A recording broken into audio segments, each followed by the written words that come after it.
Swiss podcast бид сайн сайхан дагуулна. За сайн байцгаана уу та бүхэнд өнөөдөр ямар амгалан альтгая. Ингээд соёл урлагийн сургуулийн хөгжмийн урлагийн сургуулийн орчин үеийн хөгжмийн урлагийн тэнхимийн эрхлэгч Монгол Улсын гавьяач жүжигчин Насан Төгтө багштайгаа өнөөдөр орчин цагийн урлаг буюу өнөөдөр pop rock-ын талаар та бүхэндээ ярилцъя гэж бид бүхэн ингэж бодсон. Тэгээ ер нь миний бодлоор бол дэлхийн урлаг тэр дундаа дэлхийн сонгодог элит байсан урлагийг бол өөр ертөнцид авчирсан. Тэр дундаа нөгөө сонгодог гэж хэлбэрийг бол олон нийтийн буюу массыг хамарсан ийм урлаг руу олныг хамарсан тийм шинжлэлийг авчирсан урлагийг бол би яг pop rock-ийн урлаг гэж ингэж боддог. Энэ дээр та ер нь ямар байр суурьтай байдаг? Ялцж байхгүй зөв л дөө тий.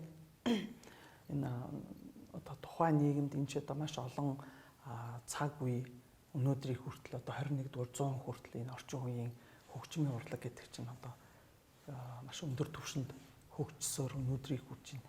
Тэгээ яг энэ урлаг анх яг үүссэн цагаасаа гэдэл ярих юм бол мэдээж энэ орчин цагийн хөгжмийн урлагийг бол би нэг ойлгож байхдаа бас нэлийн дээх нь олон жилийн өмнө Америкаас дүүнрээс тийм рок pop урлагтай холбоотой тийм судалгааны ном авч орчуулуулаа. Тэгээд бас харж хахад ялтч байхгүй ер нь 20-30-аад оны үед анх харуудаас үүсэлтэйгээр энэ анхны суурин jazz хэлбэр буюу нэг гэсэндээ бараг jazz биш юм бас blues хэлбэрээр анхлаа ер нь үүсчихсэн гэж ярьдаг.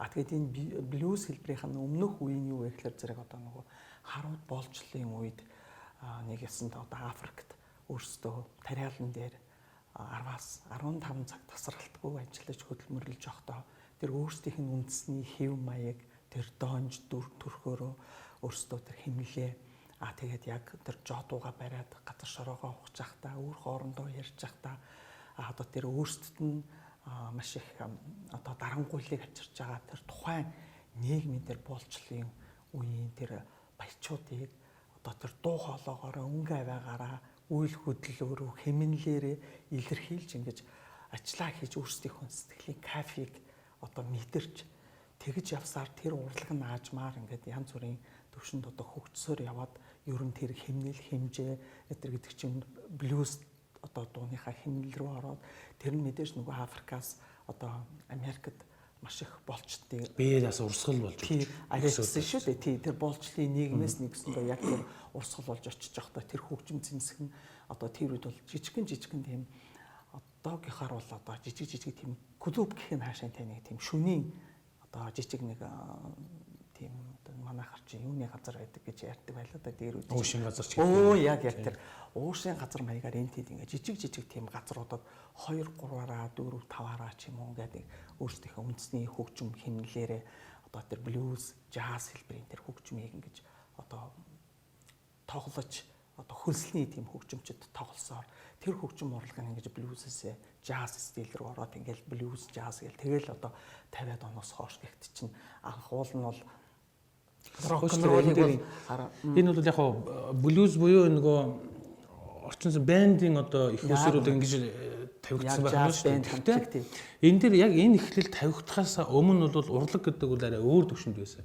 Нэг тал нь бол жишээ нь боолчууд гэдэг юм харчууд их хичээлээр ирхэмсэн тэр хэв маяг амьдралын хэв маягаас урган гарсан зүйлүүд бол jazz блюзийн байсан байж шүү дээ тийм ээ. Тий яг тэр урсгалыг бий болох тэр суурин байдлаас тэгж тавигдчихсан. Гэтэл яг тухайн тэр тавигдж их явц нийгэмд бол өнөөдөр хөрөнгөний нийгэм гэж бид ярьдаг тийм капиталист нийгэм.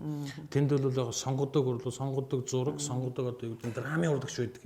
Энэ бол ерөнхийдөө сонгод нэг төвшний нийгмийн нэг төвшөнд ингээ үйлчилдэг байсан.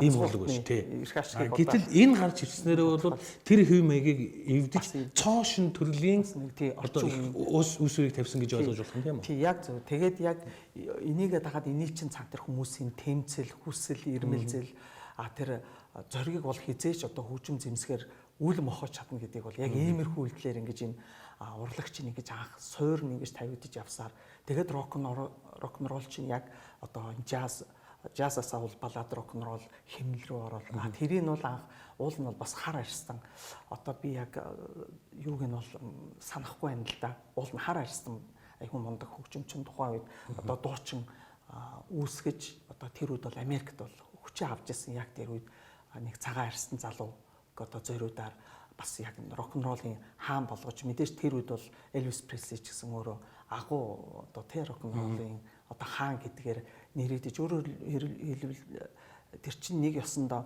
одоо нөгөө хар цагаан одоо арсны үзлэл одоо тэнд харагдчихсан. Тэгээ тэр үед ч юм бол хар арснууд ч юм бол ямар ч өөрсдийн одоо эрх тэгш байдлыг бол олж авч чадаагүй байсан. Яг тэр үед чинь Elvis Presley бол зориудаар одоо рок-н-роллын хаан гэж гаргаж ирчихсэн байхгүй. А түүнээс ш ер нь бол яг жинхэнэ түүхээрээ бол хар арснууд бол нэгсэн хаан анх бол суурийг тавьсан гэдэг юм байлээ. А тэгээ энийг бол бас одоо бид нар ч гэсэн манай соёл урлагийн их сургууль чинь маш олон одоо төсөлтөд бид нар чинь ажиллаж яадаг. А тэгээд яг Монгол Америкийн жишээлбэл одоо Монгол дахь Америкийн элчин сайдын хамтаа бид нар маш олон нэртэй уран бүтээлчдийг төслийн дагуу за хоёр улсын хоорондын уран бүтээл тэгээд мастер класс солилцох үүднээс ингээд маш гоё солилцох бишээ одоо өөрөөр хэлбэл тэндээс уран бүтээлчдэрч бид тэндих одоо өөрсдийнхөө маш гоё уран бүтээлийг үнгүүгээр толилуулах мастер класс явуулах лекц тавих тэгээд тэр бүгд дээр одоо тэр Америкаас ирсэн нэртэй уран бүтээлчдээс бас энэ миний яг тэр ном дээр уншиж байсан дээр нь тэр уран бүтээлчдээс бас өөрсдөө тодорхойлж ирсэн үгдэр бол бас хоорондоо ер нь дөхөөд ахшгүй байгаа. Гэхдээ ер нь янз бүрийн байдлаар судлаачд бол бас их олон талаад нь тайлбарлалт юм байлаа. Тэгэхээр яг бол тийм гэсэн зарчим бол. Гэтэл бол яг энэ одоо рок бол 1930 болов буюу 20 дугаар зууны их үед хүчээ рок н рол 50-аад оноос хойш бол гэтэл нөгөө жаз энтер ноёлж ирснийг бол нөгөө Ливерпулийн алдарт дөрвөл буюу Beatles хамтлагийн үеэс эхлээд тусдаа pop rock-ийн чиглэл буюу одоо популярны урлаг болж тусдаа бие дааж өгөх суурин тавигдсан байна тийм үү? Тийм яг зөв. Тэгээ Beatles хамтлаг гарч ирсний хажуугаар бол одоо тэгэл Rolling Stones, Deep Purple гэл ингээл одоо ерөөсө бүхэл тэр үеийн одоо цуутай хамтлагууд чинь ар араасаа гарч ирээл тэгэл 60 70 80 гээл 69 онд гэхэд чинь манай харьцангуй бас их эрт одоо Монголд бол анхны jazz big band оркестр өөрөөр хэлбэл jazz Баян Монголч гарч ирж исэн. Одоо анхны суурай тавьж исэн. 71 онд Баян Монголч бол 69 онд радио телевизийн одоо би бол яг өнөөдөр тавт хоёр бол радио телевизийн тийм энэ сайхан сургуулийн танхимд бас ингээд бас подкаст тавьж байгаадаа маш их баяртай байна. Нэр энийг хэлэхэд мартцсан байж баялаа. Тэгээд 71 онд болохоор зэрэг манай соёл эрдэнэ хамтлаг маань анх тэр үед бол улсын ардын дугуйчгийн чуулга гэж хэлсэн. Тэгээд улсын ардын дугуйчгийн чуулгын дэргэд дөрвөн ятгахчин залуу бас анхлан энэ соёл эрдэнэ хамтлагийг бас үүсгэж байгуулад хамгийн анхны тоглолт нь бол их сонио. Одоо Маккамнад одоо тэнд бол Маккамнадын тийм тэр үед соёлын орд бишээ соёлын орд биш Улаанболон клуб клуб Улаанболонд нь л гэж бараг яриад юм а тэнд нь анхны тоглолтоо хийж байсан. Тэгээд 72 онд бол яг албан ёсоор улсын филармони гэж одоо мэргэжлийн байгууллага албан ёсоор тэр үед бол соёлын ам албан ёсоор баталгаажуулж одоо тийм нэр хаягтайгаар улсын филармоны дэргэд Баян Монгол jazz big band оркестр тэгээд соёл эрдэнэ дуу хөгжмийн хамтлаг гэж ингэж тэгээд симфони хайрал хөгжим тэр үед чинь яруу тунгалаг яруу тунгалаг симфони яруу тунгалаг найрал хөгжим гэдэг тэгж нэрлэдэг байсан шүү үзэгчтэй гэдэг. Тэгэхээр нэг юм бас их сонин гоё ойлголт байна тийм үү? Яг ийм pop урсгалыг одоо хөгжүүлэхэд бол Ливерпулийн дөрвөлгөж одоо дэлхийд дахин талдарсан шиг Монголд удахгүй тусгалаа олохдоо улсын ардын дөрвөлжийн ятхын дөрв гэж нэг дөрвөл гэдэг нэг тийм ойлголт бас нэг сонин тохиолдол очиж гэдэг юм уу? Энэ бол мэдээж одоо зохиомлоор гэдэг юм эсвэл албаач гэсэн ойлголтууд биш байх. Ямар нэгэн сонин тохиолдлоор бол ийм ойлголтууд бий болсон байна. Энээс хойш бол ерөнхийдөө бол манай Монголд бол соёл эрдэнэ бий болсноос хойш олон одоо хамтлагууд төрөн гарах их сүрэн тавигдж гин гэсэн үг шүү дээ. Эндээс одоо яг та нэрлэлүүд одоо ямар хамтлагууд яг соёл эрдэнэний дараа явсан байд юм бэ? Маш олон л доо ер нь өнөөдрийг болтлоо. Одоо ингээд энэ он гарангууд 2021 он гэхэд манай соёл эрдэнэ хамтлаг маань ингээд 50 жил болох гэж байна. Хамгийн олон гавьяатууд төрөн гаргасан, хамгийн олон хөгжмийн зохиолчид, хөгжмийн найруулагчид за дээр нь маш олон дуучид, октын хамтлаг, за хүүгүүдийн хамтлаг. За тэгэл өнөөдрийн хүртэл Баян Монгол одоо уучлаарай би бас нэг зүйлийг тодтогч ярихад тэр Баян Монгол чуулга яаж яваа санамсаргүй одоо jazz оркестрийн хэмжээнд тийм ээ jazz big band чуулга болгож ингэж найруулж тавих дээр нь тийм бүхэл бүтэн чуулгын хэмжээнд ингэж одоо мэргэжлийн түвшинд тэгж өөрсдөө уран бүтээлээ хийж 18 аймгаар тэр үед 18 аймаг гэж ярьдаг байлаа шүү дээ. Одоо бол 21 аймаг болсон. Соёл эрдэнэ хамтлагч гэсэн. Энэ хоёрын тэр уран бүтээлийн чиглэл нь бол өөр өөр. Баян Монголын яагаад одоо жаз тал руугаа болсон тийм. Тэгэхээр зэрэг тэр бол их сони. Яагаад гэвэл Баян Монгол чуулгад бол одоо тэр 70-аад 65 6 оноос хойш билүү ер нь филармонд ч гэсэн тэр үед чинь мэрэгжлийн тодтголтой тийм уран бүтээлчдийг Польшоос, Оросоос зориуд одоо мэрэгжлийн багш нарыг авчирч тусгайлан сургалт явуулдаг байсан баг. Тэгээ тэр сургалтыг дүүргээд мэрэгжлийн төвчний одоо саксофонист, гитарч одоо юу гэдгийг тэгээд бас дууны чиглэлээр ч гэдэг юм уу, хөгжмийн найруулгын чиглэлээр ч гэдэг юм уу, ингэж мэрэгжлийн төвчнөр ингэж бэлтгэжээд тэгжээч тэр мэрэгжлийн чуулга, мэрэгжлийн хамтлаг гэдэг чинь яг бол бий болгосон гэдэг юм байлээ. Манай соёл эрдэнэ хамтлагийн хувьд болохоор зэрэг манай ах нар бол өөрсдөө яг улсын ардын дуу бүжгийн чуулгын дэргэд өөрсдөө ятга хөгжмөөр тоглодог байсан тийм гайхалтай хөгжимчд. Харьцангуй өөрсдөө тэр үед бол бас ямар нэгэн байдлаар тэр сургалт бол бас л явагдчихсан л гэж таарад байгаа байхгүй тэр нотоо мэддэг. Тэгээ тэр хөгжмийн найруулгыг ч одоо яаж хийх вэ? Тэгээ тэр үед чинь бараг 70 80-аад онд чинь их чинь дэлхийн залуучууд оюутны 10 дугаар их наадамд одоо Монгол улсын урлын гарьяа цэцгэлтэн Баатарсаг ахын одоо цэнхэр залаа гэх тэр сайхан хөгжмийг орчин үеийн поп хэлбэрт оруулж ингэж тоглоод үндэсний язгуур урлагийг л тэнд чинь бас нэг илэрхийлээд байна шүү дээ. Тэгэхээр зэрэг манад бол ер нь Монгол поп урлаг тий Монгол одоо тэр этник урлаг бол бүр тэртэйг тэр 71 оноос хойш ер нь Монгол ардын дуу тэр дангийн давуу майхан хүүш дамт ингээл маш олон дуунуудыг тэр үед чинь яг тэгвэл шууд тэр үеийн залуучуудад орчин үеийн хэлбэрээр ингэж хүмүүс түгээхэд яаж одоо тэр үзэгчдийг бид нар айлтан дагуулах вэ? Яаж тэр гоё өвөрмөц тоглолтыг хийх вэ?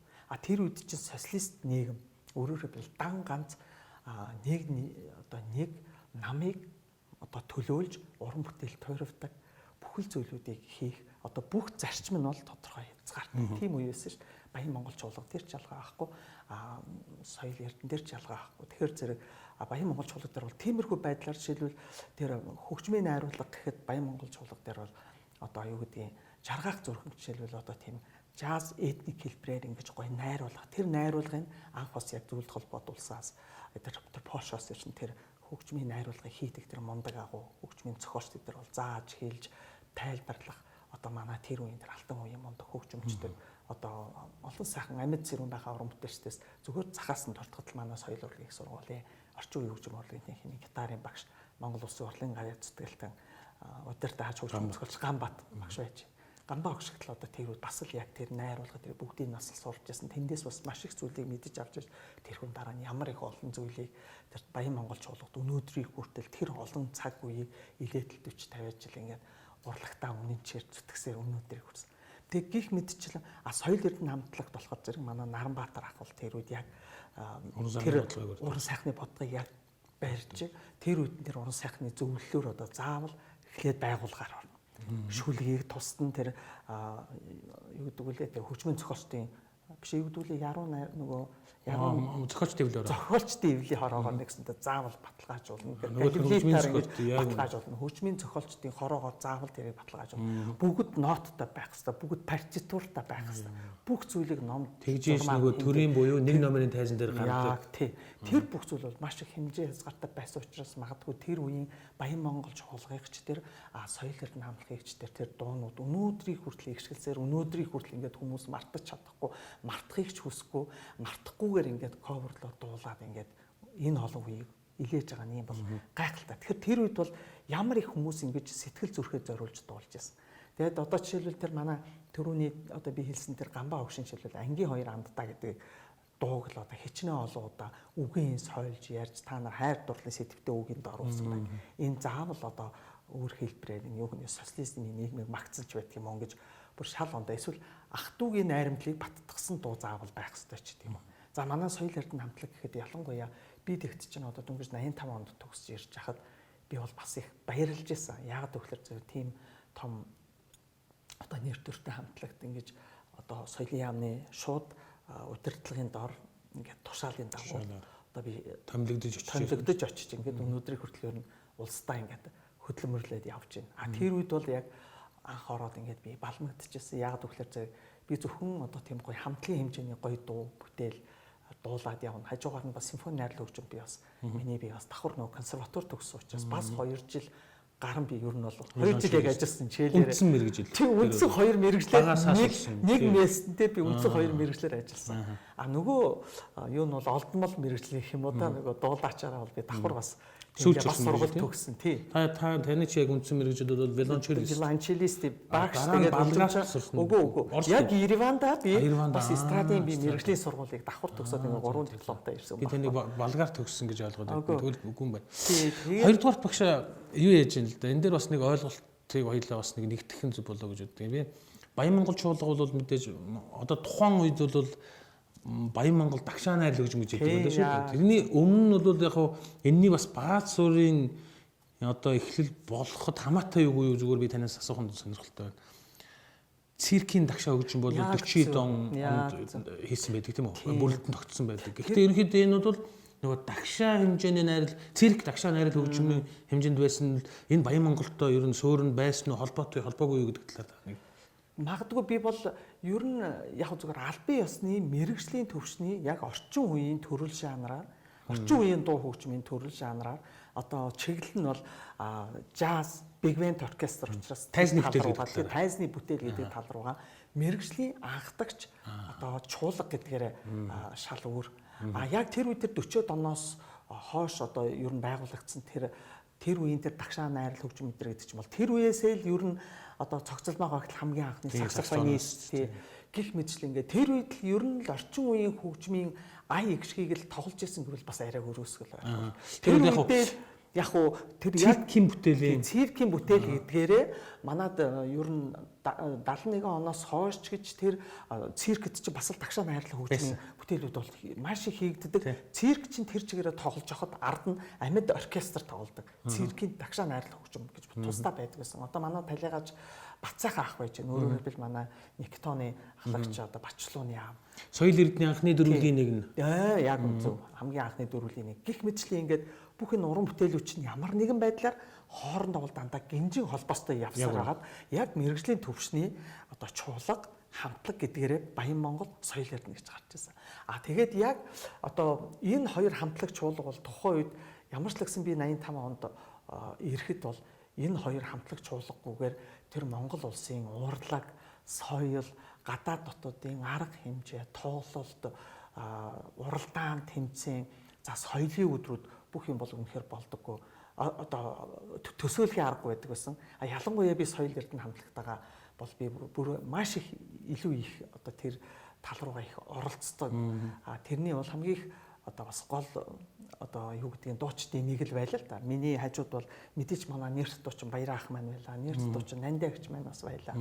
За тэгээд бид одоо манай Чингисийн жагаа тэр үед бас соёл эрдэнэ хамтлагтай ингээл яг бид хэд бол тэр үед ингээд яг энэ дөрвөн дуучин бол хамгийн их өөрөөр ойлог гүйцэтгэдэг. Тэгээд дээр нь манай соёл эрдэнэ хамтлагийн хамгийн одоо ууган гитарчин болоо сайхан бүтээлийн та бүхэн сайн байна. Манай эстрадын одоо эстрад гэсэн тодтолоор би ярьчлаа. Хамгийн анхны гавьяаж үуч чинь Галсан Бадах маань байж.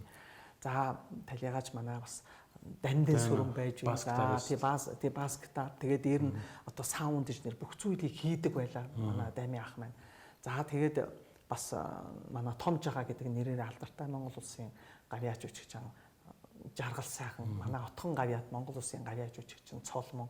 За манай даралтгад хөгжимчин нэрт одоо бас даралтгад хөгжимчин одоо мундаг бизнесмен болсон Батболд байж юм. За тэгээд өшөө манай зөндөө олон сайхан бас гитарчид манай өөжгийн чинь хүртэл нэг үе бас байлаа. Манай Баачка хүртэл нэг үе байлаа. За тэгээд тэд нар маань бол манахаас тусдаа жил гарan бид нартэйгээ хамт байгаад бас Япон руу бас тодорхой хэмжээний том Yamaha бүсийн тоглолтоор за урлагийн том наадмуудад бас бид нар хамт явж илаа. Гэхдээ тэр ихтэй бүр арчилсан Солонгос хүртэл одоо манай Чимба хүртэл манай соёл эрдэнэ хамтлагийн бүрэлдэхүүнд ороод манай Ганхүү гитарч Ганхүү за тэгээд манай гавьяаж үуч Алтаа хүртэл манай соёл эрдэнэ бүрэлдэхүүнд ороод тэр үед бол манайхан бас нөгөө тий айгүйх цаг бусаар бас тодорхой одоо янз бүрийн хүндэтг шалтгаантайгаар манай зарим уран бүтээлчдэн байж чадаагүй зарим маань тэнгэрт одоод бид нар хэцүү цаг үед бол маш их олон цаг үеуд өнгөрсөн ч гэсэн бид нэр аль болохоор соёл эрдэнэ хамтлаг гэдэг тэр сайхан нэрийг бол янз бүрийн байдлаар л одоо бид нар гадаадд тэр том урлаг соёлын тоглолтуудад бол бид ямар ч байсан нөхөөд л бид нар авч явж байгаа. Тэгэхээр ингэж ойлгож болох нь тийм үү. За мэдээж нөгөө уламж одоо цагийн шинжтэй бол уламжлалын хэвлэл дотор бүрэлддэг гэж. Тэгэхээр Баян Монголын өмнө бол яг үндсэндээ бол тэр дагшаа найрлал тэр бол бас яг энийг яаж бүрэлдэх суурь нь байж исэн юм байна. Цирк гэдэг юм лээ. Ер нь бол яг би та бол мэдээж соёл эрднийг одоо онцолж ярих нь бол зөв хэрэг. Соёл эрднээс улбаач тухайн үед тэр үед бол социализмын нийгэм байсан. Социализмын нийгэм байхдаа нөгөө ажилчдын соёлын ордон ч гэдэг юм уу, Монгол үйлдвэрчдийн соёлын ордон ч гэдэг юм ингээд тэр нөгөө соёлын орднуудад дамжиж олон нөгөө ажилчин залуучуудын хамтлаг ирчих. Ер нь бол яг энэ популярны pop rock урлагдаг бол ер нь анханасаа та түрүүн хэлж ирсэн. Эрхчлөө тий үгээ хэлэх одоо өөрийнхөө үзэл бодлыг хамгийн том хүчтэй зэвсэг байсан учраас тэр ажилчнууд нийгмийн нүүрс царай гэж хэлж болохоор нөгөө нийгмийг баг эмчилдэг шахуу тийм жанр учраас тэр хамтлагуудаар дамжиж бас уран бүтээлүүд одоо бол биднээс сонсдог сайхан уран бүтээлүүд. Яг соёл эрдэнэс болж яг дараа нь гарсан уран бүтээлүүд хийж исэн хамтлагуудыг та бас нэрлэвэл би яг тэр яг зөвлөдөө таны наад хэлж байгаа чинь би яг одоо санаа бас нэг байна. Дээр нь би түрүүн уушлаараа хоёулаа нэг ярьж байгаад би нэг зүйл дээр санамсаргүй алтарсан. Өөрөөр хэлбэл тэр намайг 85 онд ирж хахад уран бүтээлийн нэг гой бодлого байсан байхгүй соёл эрдэнэ хамтлагт. Тэгээ би тэр юу байсан бэ гэхээр зэрэг манай соёл эрдэнэ хамтлаг би мэдээж хамтлагтайгаа бүх 18 аймгаар за миний хувьд бол уучлаарай би юунд очиж огт үзэж чадаагүй байгаа одоо болтол Баян Үлгийн аймаг тэгээд Дундгой аймаг шиг санаад байна. За бусдаар нь бол ер нь л баг явцал гэж би баг. Хууч бол 18 3 хот гэж байсан шүү дээ. Тийм. 16-д нь л очсон. Одоо тий. Тэгээд байж хахад бид нар хамгийн гол нь тоглолтоор тэр үед явж байгаа тэр уран бүтээл тэр бодлого нь ямар байсан бэ гэхээр зэрэг томчуудад бид нар тоглоод хүүхдэд тоглодог тусгай хөтөлбөр байдаг гэсэн. Тэр бол надад маш их таалагддаг. Бүр хүүхдүүдийн тэр үзэл бодлыг бид нар ойлгож хүлээж авч хүүхдэд зориулсан хөтөлбөрийг бид нар бүтээснээр тэр үед ямар их гаяатай зүйл хийж исэн бэ л гэж би одоо их боддог. Тэр үед бол нийгмээрээ маш их гоё хүүхдийг одоо тэр Цэдэнбал Филатова тэр үед бол маш их соёл эрдэнэ хамтлагт одоо та нар энэ хүүхдийн найрамдал цуснанд одоо нэг харшийн ёлог гэж байдаг шүү дээ. Харшийн ёлогод жил болгон очиж тоглоно. Харшийн ёлогод тоглох бүхэл бүтэн хүүхдэд зориулсан хөтөлбөрийг та нар тэндээ бүтэн сарын турш та нар бүх зардал одоо юу гэдгийг тий хоол унд байр савыг чинь бэлдэн та нар бүтэн сарын турш тэнд бэлтгэлээ хийхээ хүүхдэд зориулсан тэр сайхан тоглолтыг харшийн ёлогны үеэр хүүхдэд бэлэг байна. Тэгээд тэр тоглолтын хэн удирдаг байсан гэхээр одоо манай талигч бас нэрт дуучин Гавьяаж үжигч юм Төмөрбаатар ах маань. Бас нэг хэсэг манай соёл эрдэнэ хамтлагийн уран сайхны удирдагч ачаар хүртэл бас ажиллаж байсан тийм төвхтэй байд юм л. Тэгээд энэ мэтчлийн ингээд тэр цаг үеийг би ингээл эргээд ботход би бас төгсөж ирээд нэлээ олон жижил бид нар харшийн ёлог дээр бүр зоолттой тэнд бол ямар ч байсан бид нар очиж заавал тоглодог, заавал хүүхдийн бүхэл бүтэн концертыг цагийн турш 2 цагийн турш ингээд тавьдаг хүүхдүүдтэйгээ тэр галын наадамд нь оролцдог. Тэр их сайхан цаг үе ямар гоё байсан юм бэ. Тэгээд дээр нь бид нар зундаа уран бүтээлч бүгд амардаг бол бид нар амардаг. Яагаад амардаг вэ гэхээр зэрэг бүх хүүхдийн пионерын лагеруудаар явж тоглодог. Заавал хүүхдэд зориулсан тоглолт. Тэгээд тэр бол нэг өсөндөө хүүхдэд маш их хүмүүжил олгодог байж хүүхдүүдийг маш их танин мэдэх тэр уран бүтээлээр дамжуулж ямар их гоё нэгдмэл байдлыг хүүхдийн тэр сайхан зан чанар тэр хөөрхөн ирээдүйг бид нар ямар их гоё тэр дуу хөгжмөөр хүүхдийн сэтгүүд зориулсан дуу хөгжмөр хөглөдөг байсан юм бэ гэдгийг айгүй үгүйсгдэг. Юу гэдэг үгэлдэг. Тийм ч учраас магадгүй би 85 онд анх бас соёл эрдэнэ хамтлагтаа байж байхдаа 86 онд л би одоо хэрхэл чамаагаа нандинг нэгэл Монгол Улсын Гавьяа тогш гал мандахын хөгжим Монгол Улсын соёлын гавьяа зүтгэлтэн одоо Эрдэнэт хотын хэл ярианы уучлаарай Монгол хэл бичгийн багш мандагсан багшийн шүүлгээр хийсэн ийм сайхан дуу маань одоо 2017 онд байлоо да би чинь 30 жил болсон нэг тэр дуу чинь гих мэтлээ ингээл дуу болгон юм гой түүх бүтээгээл ингээл явж байгаа. Тэгээд тэр үерхэл чамаагаа нандинг гэдгийг бол зөвхөн одоо хүүхэд насны хязгаар байхгүй сонсдог байсан. Яг тэгэхээр одоо ч гэсэн яг хийт болж исэн тэр үед чи би жоох хүүхдсэн. Тийм үү. Жоох хүүхэд. Гэхдээ бол яг тэр үед би пианер урд энтергээд явдаг. Пианер урд Батболд гэж байлаа шүү дээ. Тийм. Тэгээ биш нөгөө цэцэг хамтлаг гэдэг хоёр гэдэг үед ингээд тоглодог одоо яг эд ингээд ер нь бол би рок попын юуг их сонирхдаг. Биний бас одоо сонирхдаг бас жанр. Тэгээд тухайн үеийн нөгөө та уран сайхны бодлогыг ярьж байна. Бодлого гэдэг бол өнөөдөр тэр бол хүүхэд ирээдүйн хойч үеийнхэн сонсогч нарыг тэгээ хоёрдугаар нөгөө одоо бидний одоо яриад байгаа нөгөө соён гэгэрэл гэдэг юмыг бол яг бүтэн утгаар нь хардаг байж. Уран бүтээлэгч хөгжмийн зохиолч нар дуучид ч гэсэн тэр хамтлаг байна уу юу байна уу тэр нь хамаагүй ерөөсөө ингэж массыг хамарсан бүр ингээд далаацтай авч үздэг байсан тийм цаг үе байж л та. Тий. Тэгээ би яг тэр үед ч хүртэл ягаад чи бид нар чи нөгөө хүүхдэд зориулсан тий бүтээлтэй, томчууд зориулсан бүтээлтэй. Тэгээ 86 он тэр удаа бид нэр шалцад байхын шарга гэж байна. Маш сайхан одоо Монгол ардын тэр сайхан нөгөө домогт дууны бүтээлээр бид нар анхны мюзикл хэмжээний тоглолт хийгээд соёлын яамны шилдэг уран бүтээлийг шагнал авчлаа. Ах нь манай Чингисж байгаа. Дүү нь болохоор манай Баяраа. Ээжүүд нь болохоор зэрэг ээжийн бүүгийн дууг нь болохоор зэрэг нандаа өчтөр хойлоо зогсчихвол ингээд дуулчихлаа. Тэр тоглолтыг найруулж байгаа нэг сонио. Баян Монгол чуулгын одоо ерөнхий удирдагч байсан манай соёлын урлагийн гавь цэцгэлтэй Нямд орж багш. Одоо хөгжмийн зохиолч Нямд орж байгаа тэнд. За одоо тэрийг ажилтж тий ингээд хөгжмөө барил жингүүдэл гарч ирнэ гэл тэгэл бид нар жингүүдэл тэгэл манай хэд бол ямар ядаргаад энэ заавал жингүүдэх шаардлага байна. Зүгээрээ жингүүдч гарч ирлээ бүгдээ ингээл жингүүдэл.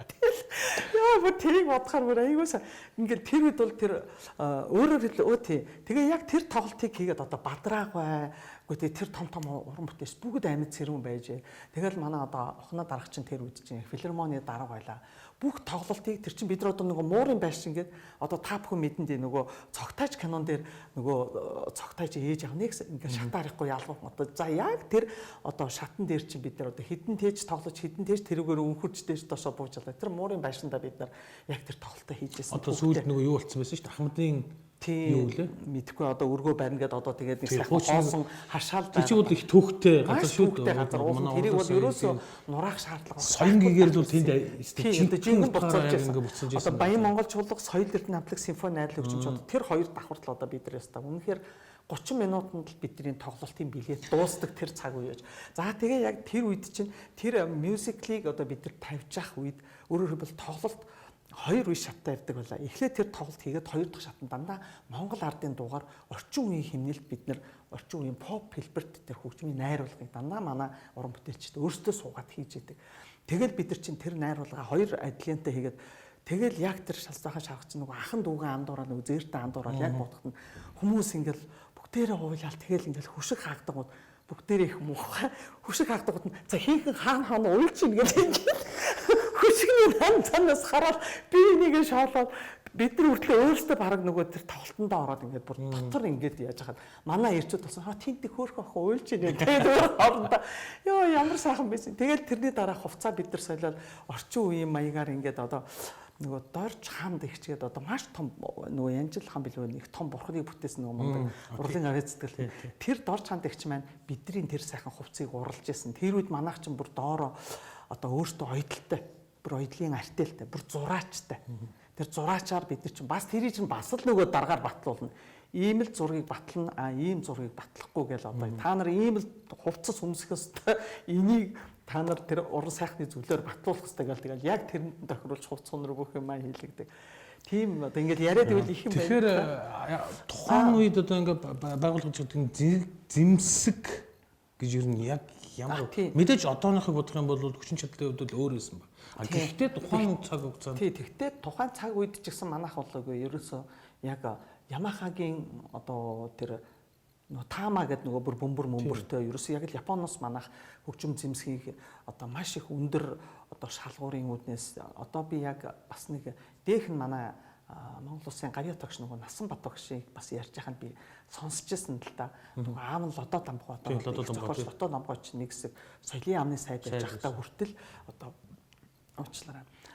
Японд албан ёсны гэрээ хэлцэл хийгээд Японоос одоо тэр үнэтэй хөгжим зэмсгийг авчирч тэр хөгжим зэмсэгтэр манай соёл эрдэнэ хамтлагийнхан тоглож исэн. Одоо тэр пиндэргээ тэр нөгөө мундаг гитар нь хүртэл тий одоо олтлоос манай нэгэсэндээ лодо дамгоо сайд байхдаа энэ хөгжмийг авчираад соёл эрдэнэнийг бодлогоор дэмжиж гаргаж ирж байгаа гэж ойлгож байна. Би бол яг тэр үед тэгж ярьж байгааг сонсон. Гэхдээ магадгүй уучлаарай. Би бас үг түүхийг зарим нь буруу зүрх гуйвсан бол бас намайг. Ер нь бол яхаа тэгж ярьдаг. Лодо Домбоо бол маш сайн дэмжиж ирсэн. Яг анхны тэр ер нь бол байх ёстой юм байна. Энэ бол чуулгаас үүднээс салах ёстой юм байна гэдэг бодлоготой бол соёлын яамны хэмжээнд нэг өсөнтөө төрийн хэмжээнд гаргаж ирсэн хүн бол Лодо Домбоо гэж ярьсан. Тэгээд яг тэр хөгжим зэмсэг аппаратын хэрэгсэл дээр бол тоног төхөөрөмжүүд бол яг тийм одоо аргачлалаар манайхан бол материалыг базаа бэхжүүлээд тэн дээр бид нар бол хөгжмөөдийн уран бүтээлээ тойрвж ирсэн. Тэгээд тэн дээр одоо тэр түрүүн би ярьлаа тэр анхны мюзиклийн хэмжээний одоо баг анхны рок опер одоо тавигдж хахад зориуд тэр завсарлагаанаар нь одоо бидний хувцас сольж явах хооронд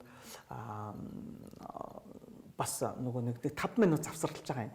Тэгээ хоёрдугаар адилын дууссаны дараагаар үзэгчдийг гаргахгүйгээр шууд үзэгчдийн дунд микрофон тавиад бүр ингэж одоогоор бодоход бараг судалгааны хажаа шиг юм болж байсан байна. Өөрөөр хэлбэл үзэгчдээс за та бүхэн сая хоёр адилынтай ийм том рок оперын хэмжээний ийм том мюзиклийн одоо тэр үед бол мюзикл гэдэг үг бол байхгүй л шүү дээ. Одоо юу гэдэг рок опер одоо тавилаа. Анхны одоо юм шилдэг уран бүтээлийн тоглолтыг соёл эрдэнэ хамтлаг цоо шинээр ингэж тавилаа. Тэгэхээр хэлж байгаа байхгүй юу? Тэгэхэд тэр үед тэгээд тавиад тэр хүмүүсээс ингэж санал онолыг асуугаад дүгнэлтийг ингэж харж байхад бол хүмүүс маш их сонирхож маш одоо оновчтой маш сайхан бүтээл байна. Бид нар бас энэ орчин үеийн хөгжмийн урлаг дээр түшиглэж бас Монгол төрөл жанр этник хэлбэр тэр ардын богино дуу, уртын одоо дуу тэр шалгалтын шаргч ардын хөгжим ингээд орчин үеийн хөгжимтэй хамсарсан ийм бүтээл төрөл гаргаж байгаа нь бол үнэхээр энэ өдөө олсон маш сайхан бүтээл байна гэж. Тий. Тэгээд тэр бүтээлүүд нь явсаар агаад мэдээж тэндээс чинь тэр тодорхой дүгнэлт гаргаад тэр том эрдэмтэй одоо тэр судлаач тэр мундаг уран бүтээлч чинь соёлын яамд мэдээж том хурал цуглаан дээр суугаад бодвол одоо бидний тэр тоглолтыг яриа юм биз дээ. Тэгэнгүүт л одоо тэр жилдээ бид нар тэр шилдэг уран бүтээлийн шагнал авч ирсэн тийм төвхтэй. Тэгээ ер нь бол тэр 80 одоо би чинь нэг 89 онд би яг сандгийн нөгөө эвлээ Монголын өвсгөл залуучуудын эвлээ 19 дэх их хурал гэж тэр үед болоод тэгээ миний би анх удаага тэнд бас эвлийн одоо юу гэдэг 19 дэх хурлын төлөөлөгчөөр сонгогдоо хамт одоо филармонийн хамт олонны төлөөлөд тэгээд тэнд ингээд төлөөлөд би айгүй мундаг одоо тэр гала тоглолтод нь бас дуулах тийм гоё нөхцөл бүрдэж байгаа. Тэгээ тэр тоглолтод ороход одоо манай энерт соёлын гарын зүтгэлтэн гунгаасахгүй тэр тоглолтын бүх эскизийг гаргаад тэгээ надаа нэг гоё тийм баархтан гоё плац тэр ингэж за чи бол яг эрэлхэг эмэгтэй одоо дүрийг бүтээсэн тийм дуу дуулах юм байна гэл тэгсэн тэр дууг нь хэн зохиосон гэхлээр зэрэг манай Монгол улсын соёлын гарын зүтгэлтэн Жамсран жугаа анх удаага одоо би чамд ахын дүүдээ нэг гоё pop эстрад дуу өгнө. Тэгтээ тэр жоохон тийм жоохон уянгийн баллад хэлбэрийн дуу. Тэгтээ тэр бол эрэлхэг эмэгтэй борд зориулсан. Борд зориулсан тийм дуу түүхэн. Тэгээ тэр бүр тэр зохиол нь хүртэл маш гоё ардаа ингээл бүр тархины театрын бүжигчд бүжиглүүлээд урдаа би дуулаад тэгээ би тэр дуу дуулаад ингээд орж явахад тэр үед би яг сандгийн одоо манай саран туяа дуучин байж гэн. За өргөө хамтлагаас бархас гээл тэр үед нэг өргөө хамтлагийн дуучин бархас за мөнгө харанда хамтлагийн дуучин саран туяа гэл ингээл өөр тийм бусад тэр янз янзын хамтлагийн дуучид ингээл намайг дуулаад дуусан гот бүгдээрээ хоёр талаас ингэж гарч ирээл бас нэг гой залуучуудын дуу өдр дуулж ясныг би ерөөсө мартдаггүй юм. Тэгээ тэр үед л ер нь бид нар нөгөө одоо яаж тэр залуу хамтлагууд бидрээс ингэж давмгаалж ингэж гарч ирсэн гэхлээр тэр яг өөрийнхөө чинь санал юм байна. Одоо өргөн хамтлаг тэрүүд гарч иржсэнийг би санаж байна. Өргөн хамтлаг байсан, айзан байж гин. За айзан хамтлагч үйлдвэр шид төвчүүллийн соёлын орчинд иргэд гэж байсан.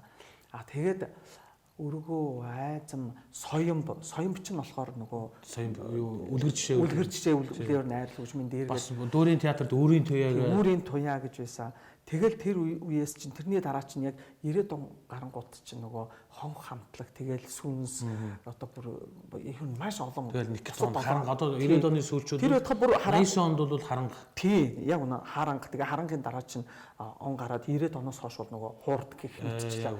Тэгээд Нэрээ би бас сандгийн. Тийм 1 тонн өдөр ч юм бол нэлээд хойно.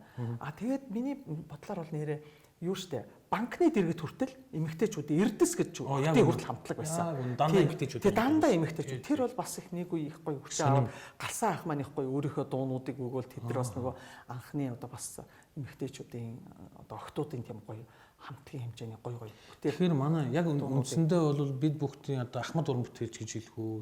Тэднээс бол гадны тэр мундаг үүсэж эхэлж байсан хилд орж исэн урлагийг бол Монголд бол мундаг төгшүүлсэн байна. Маш сайн нутгшуулснаас гадна бас тэнд бас нэг юм бодлого явуулж байгаа. Бүх байгууллагууд дэргэдээ одоо гутлын үйл дээр ихэд гутлын үйл дээрийн дэргэд гуталж хамтлаг. Сүлжмэл ихэд сүлжмэл хамтлаг гэж ингээд бүгдээрээ энэ бүх энэ одоо үйлдвэрүүд дэргэдээ хамтлагтай байдаг гэсэн. Тэгээ бид нар чинь тэр болгоных нь одоо тэр үйлдвэр болгоных нь яг тэр жинхэнэ улаан цэг дээр нь очиж бид нар тоглодог. Өндөр бүтээл 3 хоног гээд бид нар налаахад хүртэл очиж налаахын бүр уурхай төв дээр нь очиж тоглодог. Одоо жишээ нь тэрний тод илэрхийлэлд таарны тоглодог үйлчин минь нэг л байж. Уран бүтээлийн чиг хандлага хүртлэх бас тэрднүүстэй зориулсан. Бас ямар нэгэн тийм нөгөө юугаар бүр бодлохоор одоо яг тэр ойдлчны тухай, малчны тухай тийм дуу заавал дуудвал за найрамдлын тухай дуу заавал дуул гэх тэр үед бол бүр тэр уран бүтээлийн бодлого бас их тийм тодорхой чиг баримжаатай бас явагддаг байсан. Бүр ингэ төрөлсөн. Тэгээд би нөгөө энэ дэр хамгийн бас гоё нь за ингээд энэ Күн Баян Монгол соёл эрдэнэ гэдэг ингээд авгалж исэн бол энээсээ улбалаад одоо охин хамтлаг гэх үү ингээд тус тусдаа ингээд бүр ингээд хүрээгээд хэлсэн байна. Энэ бас нөгөө соёлын одоо манай урлагийн бас хамгийн том салбар болох кино урлагийн салбарт орж ирсэн байдаг. Киноны хөгжмийг бас соёл эрдэнэ чинь өөрийн туяач байдаг юм тоглосон. Да ялангуяа түрүү та нэрийн төрөд дээр Жамсранж гэж Монголын алдартай өдөд ачдаг энэ хүн бол одоо Загийн алим гэдэг 84 онд хийсэн киноны хөгжмийг бол бас тэрүүгээр хийсэн байдаг ч юм уу. Жанчууга гэхэд л одоо Жанчин багш одоо Унгамбагийн гэдэг бас ингээд хийсэн. Яг энэ нөгөө киноны нэг хөвшмөл ойлголтыг бол хангалах сайхан дуун тий хонгийн дуугаас гэсэн. Бүх салбарууд руу хүч төрж орж ирсэн байна тийм. Энэ дундаас би нэг хүнийг яалтчгүй бас та дуусах хэрэгтэй байх гэж бодож байна. Энэ бол таны ажиллаж исэн таны одоо эрхэм хамтлаг, соёл эрдэнэ хамтлаг, уран сайхны үдирдэгч хийж исэн 106-г та нэг.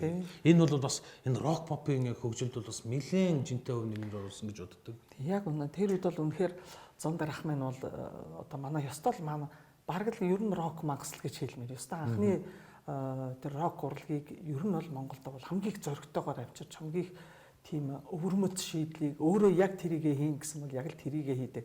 Өөрөө тэр бэк вокала тавина гэсэн бол яг л өөрөө л тавьдаг. Зөвхөн тэр өөрийнх нь дууралтаар л дуурахгүй. Үгүй тэр биш ээ гэлээ. Биш шүү хоош наа чи яг ингэж дуурна гэл ерөөсөө. Яг төгөлдөр гур дээр нэг хөр гараараа ингэж байгаа. За яг энэ дөрөв өнгөийг дуурна гэж байгаа. Бүр тэгж дуургадаг. 91 онд байна уу? Зундар ах маань тэрнээс өмнө бол тэр мөнгө үрхрээ гэж нэг гоё тийм бас өвөрмөс тийм хамтлагийг юу Зундар ах маань одоо тэр бол манай соёл эрдэнэ байснаасаа нэлээд хоош бол манер бас нэлээд гадагшаа дотшоо яваад наан цаана хийжсэн. Сүүлд мөнгө үрхрээ гэж хамтлаг би өөрөө тусдаа бүр ийм рок хамтлаг байгуулна гэдэг. Тэгээд тэр хамтлагт байж байхдаа бол маш их гоё гоё тийм дуунууд хийсэн байдаг. Гэхдээ тэд нар ягаад ч юм тэр санаанд нь багтаагүй юу яасан бүү мэд 91 онд эргэж соёл эрдэнэ хамтлагтайгаа бас эргэж нэгдээд ахын та нартай нэг бүтээл хиймээр байна. Би бас өөрийнхөө бүтээлүүдээр би бие даасан тоглолт хиймээр байна. Тэгээд тэр тоглолтын бид нар бол бүгд гаргасан алагхан дэлхийдээ дуулж яваарай гэдэг маш гоё дуу. Тэр нь бол тэгтээ бол утга уянгийн тийм баллад дууг талиагаж даймид өгөөд тэгээд тэрний хажуугаар одоо бас дайми бит хоёр дамдис бит хоёрт одоо амин насны урсгал гэж маш гоё дуу. Дамдисрахын хөгжим шүү дээ. Үгүй л үү. Тэр чинь юу шүү дээ. Зундар ах шүү дээ. Таны дуулдаг чинь харин миний чинь миний сэтгэл уяа. Энэ чинь бит хоёр чи дуэт байх. Дуэт лүү. Дайми бит хоёр чинь хоёулаа дуэт л дуулдаг. Би яагаад тэгээд дамжинах гэж боддог гэсэн. Би тэгвэл андуу боддог гэсэн юм байна. За. Манай Зундар ахын дуу. Тийм үү. Яруу найрагч нь одоо нохоо орон гэдгээр одоо дэлхийд олон бүтээлээрээ алдарсан нэрт яруу найрагч. Дээд төрмөгийн шүлэг. Хөгжмийн найруулгын бол манай соёл эрдэнэ хамтлаг найруулсан. Дуулахын талигчтай ами бит хоёр болсон. Би аягүй сайн санд. Тэгээд энийг cover дууг нь болохоор би 2017 онд Үерхэл чамааг нандган дууныхаа CD-ний cover одоо өөрийнхөө олонд танигдсан шамнарынхаа хоёр шавьяар өөрөөр хэлбэл гიშгдлээ зоригт хоёроор дуулуулж Хамгийн сүүл тэр хоёр маань гоё cover гэж дуулсан тий. Түүнээс биш тэр дуу бол яг 91 онд анх тэр одоо манай зун дарахын алхахын дэлхийдээ дуулж яваарай гэсэн тэр гоё тоглолтын дээр анх энэ дуу маань дуулагдаж олон залуучууд дүэт дуу гэж үнэхээр ийм л дуу байдгийн маань гэдгийг бит хоёрын тэр дуу хоолоогоор ойлгож манай рок попын ч гэсэн маш их шүтэж үнэхээр одоо чансатай ямар агуу дуу бай гэж бас үнэлсэнд би бас их баярлалдаг. Тэгээ өнөөдрийг хүртэл энэ дуу маань ч бас дуулагцаар л явдсан байх лээ.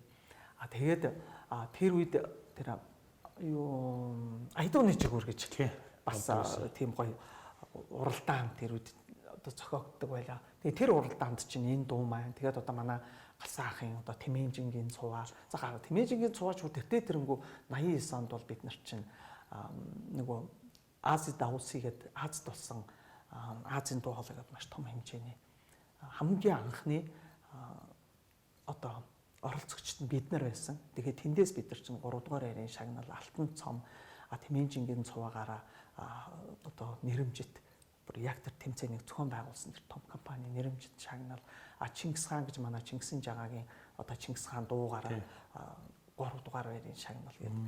Тэгээд дараа нь бас яг тэр ондоо байна. Биш 90 ондоо бид нар чинь Японы Токио хотноо болсон Band Explosion 91 гэдэг чинь over 89 он биш 91 он бид нар чинь одоо тэр том дэлхийн хэмжээний шилдэг дэлхийн одоо шилдэг 15 хамтлагаас бүрдсэн тэр том наадмаас бид нар 6 дугаар хайранд орж бас одоо Чингис хаан дуугаараа их орноо төлөөлж хамгийн анхлан манай соёлын хамтлаг орж ирсэн тэргээл дуунууд үзсэн шүү дээ. Одоо бүр яг л тэр бүрч чадсан. Тэгж бол анх бас Монгол улсынхаа нэрийг бас дуурсгаж байсан. Тэгэхээр тэрнээс хойш бол манай харангаж явсан, за хурдж явсан баг. За тэгэл ариунаас хараагаал манайхан бол бүгдээрээ хараараас ингээл явж байсан.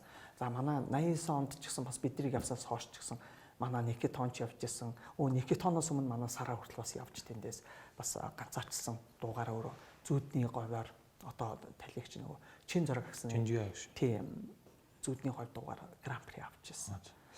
Тэгээ ингээ одоо тахаар энэ боловсруучны бодлого ер нь хэр төвшөнд байсан бэ? Жишээ нь бол та одоо яг үндсэндээ рок попын ертөнцийн дуучтаас яг ингээ Оросд сургууль боловсрол эзэмсэн гэж ойлгож болох уу? Нэр яг бодлого гэснээс 85 онд нэг ёсондоо ер нь л бараг л би бол одоо яг анхных нь л ер нь дээд боловсруучч болж ирсэн юм шиг байна. Яг намайг төгсөөд ирж хахад Балгаар руу 5 дуучин явуулсан байдгийг. За. Өөрөөр хэлбэл Баян Монголч чуулгаас.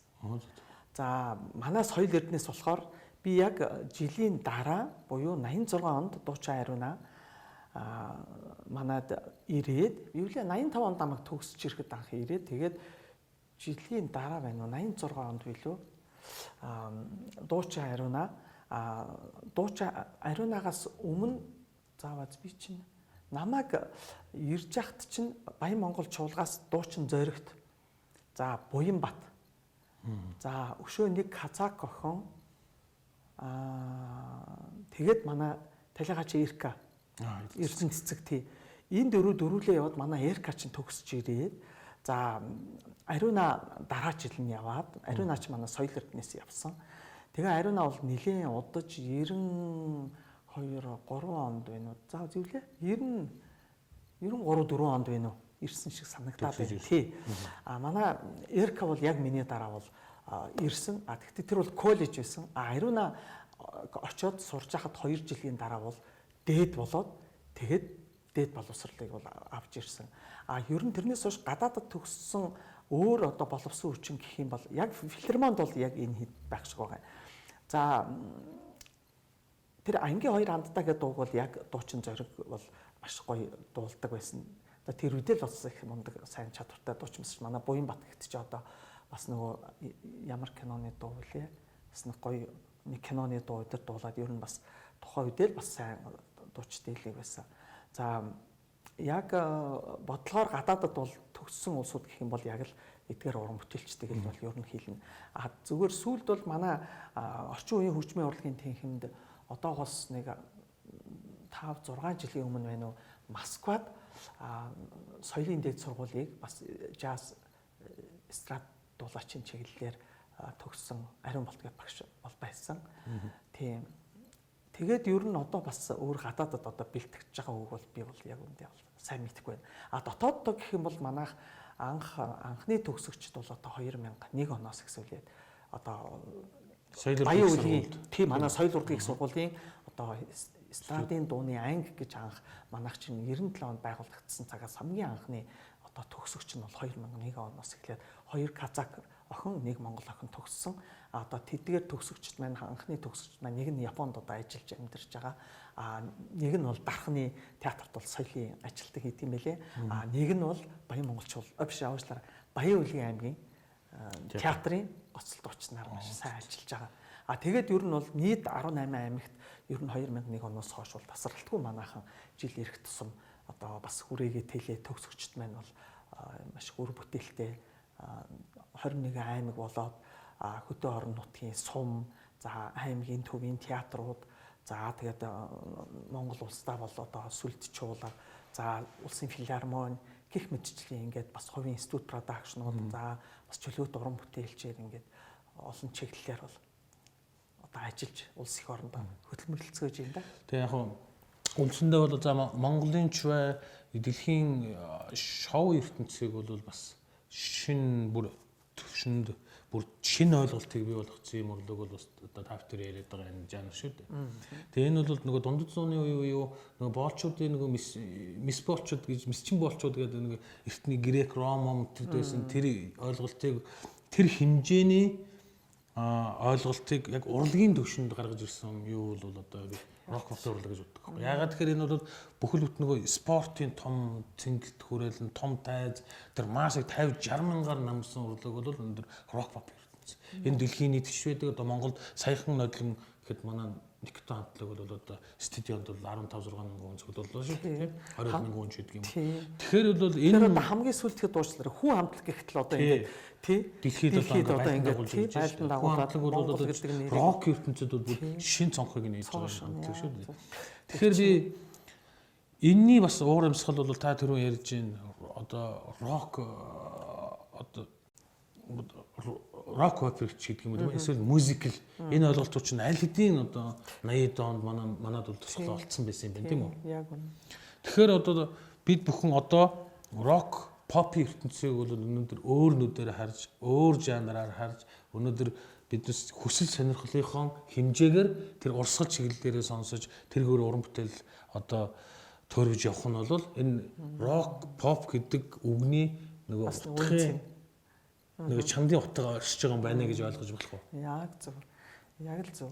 Ингээд та бүхэндээ өнөөдөр сайхан гоё мэдээлэл рок попын бас манай урлагийн маш том салбар энэ урлагийн талаар ярилцсан багш танд маш их баярлалаа. Таны амьдралд хамгийн сайн сайхан бүхнийг хүсье. Баярлалаа. Энэхүү сайхан одоо уулзалтаар ч гэсэн бас үзэгч түмтэйгээ уулзаж ер нь чи намайг жоохон хазарлаг бол би ер нь хамаа намаагүй бас буруу зуруу юм их л ярьчих шахлаа. Ингээд та бүхэнтэйгээ уулзах учирсан та маш их баяртай байна. Та бүхэнд эрүүл их аз жаргал хамгийн сайн сайхан бүхнийг хүсье өрөөж байна. Баярлалаа. За баярлалаа баяртай. Swiss podcast бид сайн сайхан дагуулна.